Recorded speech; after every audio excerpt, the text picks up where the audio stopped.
Hello everyone and welcome to the Simulated Handball Federation's Quarantine Champions League. It is time for the grand final. It's Chris O'Reilly here with you, joined by Marcio Menino for Pge Vive Kielce against Thw Kiel, bringing an end to an incredible weekend of handball so far, even without the final, and an incredible Champions League.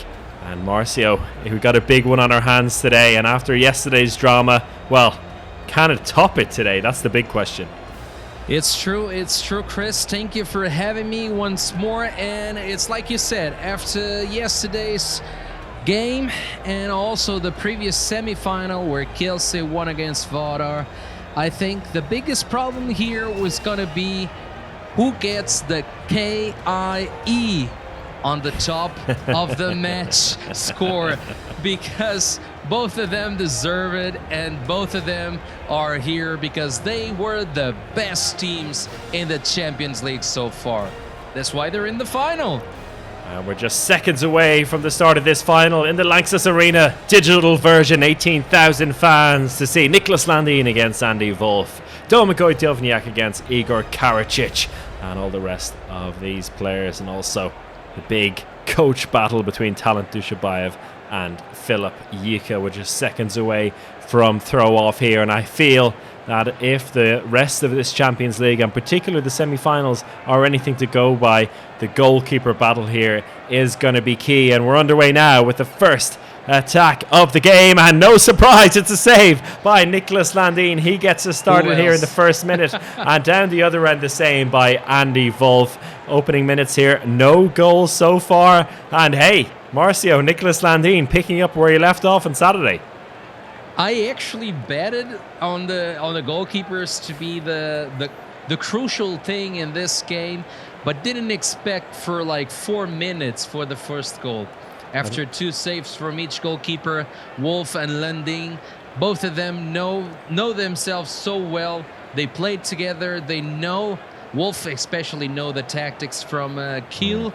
Landin has this formidable aspect of his training as a goalkeeper, and so far, after that performance in the semi-finals, I think that he may be in over excel confidence. I don't know if you understand what I mean, Chris, but his confidence is so high, so now that I bet he's gonna be like, yeah, today I'm gonna do it again.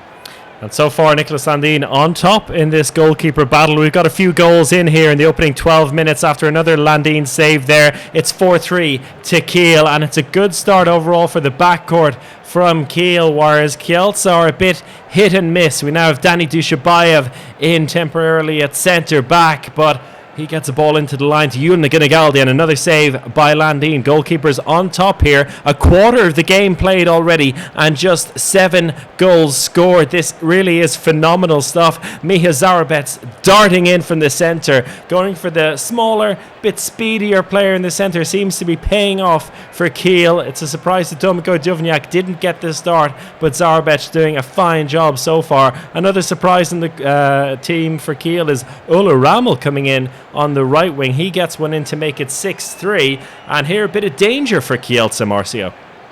So far they went to the 3-goal march, that margin of 3 goals.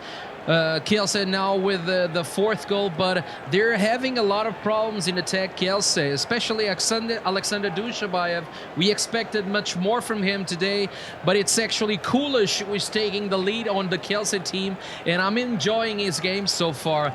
But Angel Fernandez, the left wing from Kielce, not a good day for him. Like 3 shots, 0 goals, and usually he's a guy who is very efficient in front of the goal, but today is not his day. I think Landin has his address on the palm of the hand. He has him in his pocket, yeah, and it's Mariusz Jaklewski who's coming in the left wing now temporarily, and this shift for Kielce seems to be working out as Thw Kiel gets himself yet another goal to make it 7-8, and then Igor Karacic darts in. He's had a mixed bag so far today, but when it counts late in this first half, Kielce on a run of 3-0 and have equalised 8-8. We're in a timeout now, and potentially an important timeout for Kiel with just over 2 minutes left in this first half. I find it really funny that Dushabayev, the father, didn't have to pull out a team timeout for his team, although he was trailing by 3. But he has such a great confidence on his players and the tactics that he pulls that he knows, okay, I may be down in the beginning of the match, but I know they will be up through it and they will recover. And as you see, 8-8, it's a draw, and we're almost at the end of the match, the first hand, Chris.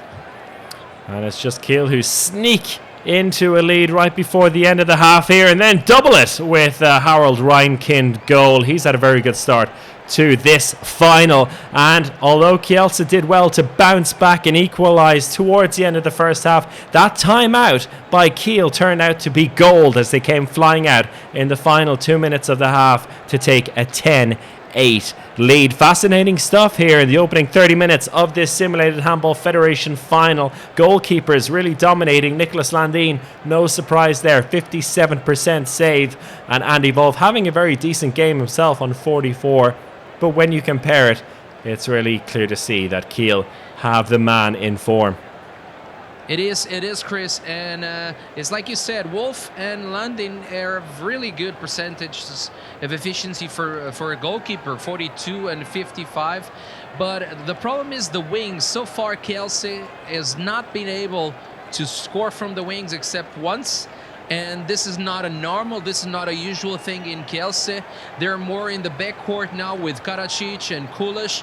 But in Kiel, it's kind of like an all-around, except from Otto Reinkind, who has now 4 in 5. Yeah. Sessional display by him. But there he is again. The second half. There's Harold Reinkind again. About the guy. Exactly. He makes it 13-10 here early on in this second half, really picking up where he left off, and Andy Wolf down the other end making an important save on Patrick Wienczek. Kielce, although they're clearly the second team in this match, they're really doing well to hang into the game, and a missed pass into the line there is quite important as Kielce have a chance on the break here, and Igor Karacic makes it a 1-goal game. We've really got a match in our hand here in this final. I do agree, Chris. I think Karacic will need a physical therapist for his back at the end of this match because he's carrying this team all around. He sure is. And we've just 10 minutes played in this second half of the final, and Kielce, they're a great chance to cut the deficit to 1 goal, but they lose the ball on the attack, and Nikola Bilic, who's been very quiet in this one, gets himself his second goal of the game from 5 shots. Not great performances all around, but Kiel doing it when it matters most. They're getting the goals in the back of the net, and there's Domagoj Duvniak getting in on the action for the first time today. He gets himself a goal, and Thw Kiel, who's been really fantastic, 7 goals for the big Belarusian. And with a quarter of the game left here, Kiel, they're in command, but Kielce are showing the capability to fight back over and over again. I still think it's a bit too soon for managing the game, as they are 4 goals in front, 4-3 goals. I think it's too soon for Kiel to be managing the score. I think they need to push a little bit harder and go for that 5-goal margin, that psychological barrier for the team, Chris. And there's an important save yet again by Nicholas Landin. His saving percentage has dropped just below 50%, but that's still an amazing return. But Andy Wolf giving as good as he gets, and Mariusz Jurkovic, who's dancing in between left wing and left back, gets himself a goal. Another save by Andy Wolf here. 7.5 minutes left to play. 2 goals between the sides. Make that 1. Krzysztof Lejewski. Is he going to retire? Doesn't seem he ever will. He bangs in another one. Another save by Andy Wolf with just over 6 minutes left to play. A big chance here for Kielce to equalise, and they do with Blas Jans out on the right wing, 1 from 3, and Marcio, timeout called by Kiel, 18-18. What a dramatic finish we have set up for this final. it is a low-scoring game, but thanks to both of them, Niklas Landin and Andreas Wolf, what an amazing performance by both goalkeepers. Wolf in this last 3 minutes has been the savior for Kielce. They are now 18-18. It's a draw. And I'm smelling extra time, Chris. I'm smelling big extra call. time. We had extra time and penalties in our very first game of the knockout round here in the Simulated Handball Federation. It wouldn't be the first time that it happens in the final of the Champions League. And Kielce, who've pulled off big comebacks in the past, they need to do it again. 1 goal down now with just over 5 minutes left to play. Angel Fernandez, who's had an absolutely dire game today, gets himself a goal. And there's just one between the sides as Nikola Bilic bangs one in again. Ladislav Kulesh down the under end. Nobody wants to give this one up. Harold Reinkind makes it a 1-goal game. 3 minutes left to play. Who is going to buckle? It won't be Kielce yet. Mateusz Jaklewski in on the left wing. Nobody right giving it up now. Andy Wolf with a key save and a chance here for Kielce to take an unlikely lead. Oh, it's Landin again with the save. Under 2 minutes left to play in this final, and the third and final timeout called by Kiel. What do either of these teams do to win this one? Chris, I can't. This is too much. My heart will not sustain this. Oh my God, Kulish is back on the court with Karadzic. I think Kielce will go up for that power shot from Kulish. Angel finally got his goal, and I don't know. I think Landin may be the savior here once again. Well, the percentage is really close between the goalkeepers now. 5 seconds left in this timeout, and then we go into the final 1 minute and 20 seconds of regulation time in this final. Saved by Andy Wolf, which means with 30 seconds left to play, Kielce have a chance to snatch the lead and slash the championship. And Alex Thw does it with 3 seconds left to play. And Kielce, out of the depths of hell, have snatched this victory and snatched the Quarantine Champions League final. What a game. What a comeback by Kielce. Marcio, could you fathom it? This is all Dushabayev father's fault. The man does it again. Against all odds. Against a better team in the 60 minutes. If go in the 60 minutes all around, Kiel was the better team, but that never giving up attitude and that confidence in the tactics and these players have made it, and Wolf is the hero today.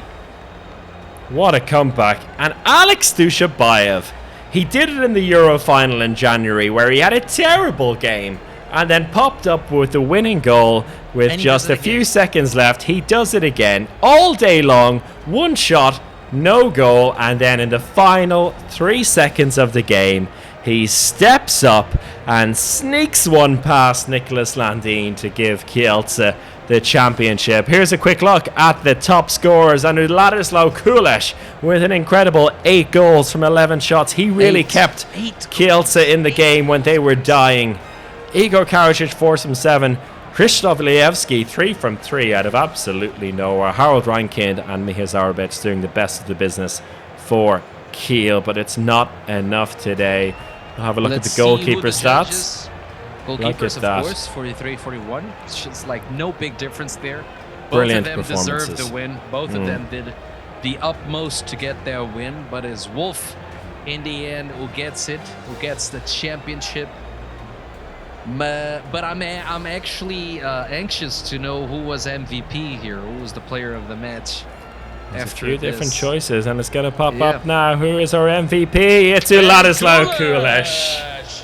8 goals, 73% of shot percentage. Very well against a deserved. goalkeeper who had 43%. This is outrageous. What a great performance by the youngster. Brilliant stuff. Brilliant stuff. Some real heroes there for Kielce today who have managed, as I said, out of the depths of hell to bring themselves up, equalize, and then snatch the victory at the very, very end. What a dramatic finish, and what a perfect way to end this Quarantine Champions League from the Simulated Handball Federation. Marcio, how would you sum it up in a few words? In a few words, I think whoever bet on Kielce to win this Champions League have just made big bucks of bucket, like big bucks, buckets full of money right there in their bets. But it was an excellent game. It was a game delicious to watch. Emotion up until the end. Those last 10 minutes say everything that we love. The reason why we love this sport are in those 10 minutes. But this is actually a great match for great lessons to take from tactics, from performance. I said it here. I thought that Kiel was too soon managing the score. 15 minutes to the end, they were up 4-3 goals, and it seemed that their attack was kind of like managing the time, and I said it was too soon. And well, Dushabayev proved me right in this case. It was too soon because he took that goal in the last 3 seconds of the match, and the win and the championship for Kielce. Brilliant. Thank you to everyone for watching this Simulated Handball Quarantine Champions League. I hope you enjoyed the final. We certainly did. From Marcio Menino and myself, Chris O'Reilly, it is goodbye, and we'll see you again very, very soon.